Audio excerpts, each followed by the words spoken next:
First venture fund came in only after we had a product and we had a testimony from HP.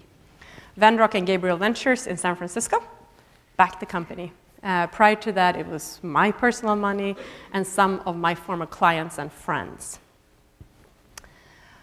We opened up also an office in Shenzhen, established very early on supply chain management in China.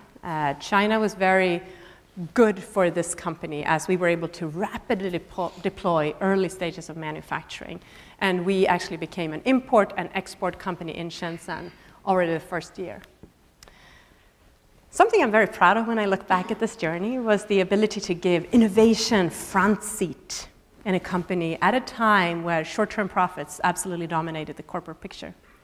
And the other thing is that quality had an equal seat.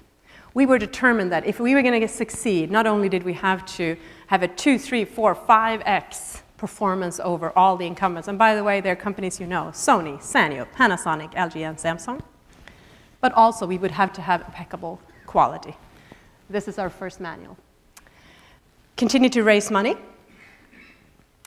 Did indeed the demo god. We decided to be very quiet with media, and you probably never heard of Boston Power prior to this lecture series.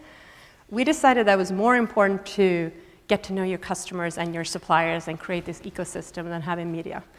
But you also have to engage with media a little bit because you have to be able to tell your story, or one of your competitors, in this case, very aggressive other startups, would tell your story incorrectly to make it look not so good.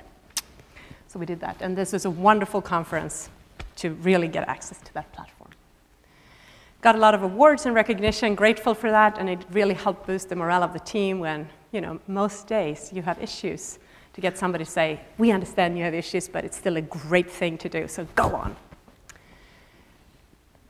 China is an interesting environment for a Westerner, I think, in general. I grew up in Sweden. My family traveled extensively, and I have a lot of friends all over the world. But it's still very different. I don't speak Mandarin. To jump in and be in China, be part of China. And I must say it has been a very fun experience for me. I have learned a lot about the culture. I've learned where it's very difficult for communication, and also overcome some of those. It's pretty scary when you sign documents and commit yourself as a legal representative when you actually personally don't understand a word on the sheet, but hey, you get over that too. In 2007, we had mass production. HP said, this is good, and we got some early data. Started the company with first production line in Hangzhou, went to Shenzhen, took over a building, and basically created a manufacturing line that HP walked and was able to place basically their first conditional PO. Only that I, a week later, found out from the Chinese local governments that that zone was no longer to be dominated by the industrial development in Shenzhen.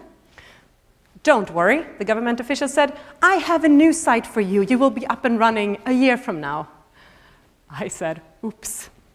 So I decided then to activate my network. I had worked in this battery industry for some time, and I knew the CEO of GP Batteries, Gold Peak Batteries, based in Singapore, with offices all over the world, but manufacturing in Taiwan, which was a lithium-ion dedicated facility. And we started with a little piece of that factory, and we now control that factory. And it's really not a legal contract. Of course, we have some legal terms, but it's really a contract between two people who wanted to advance the state of the art.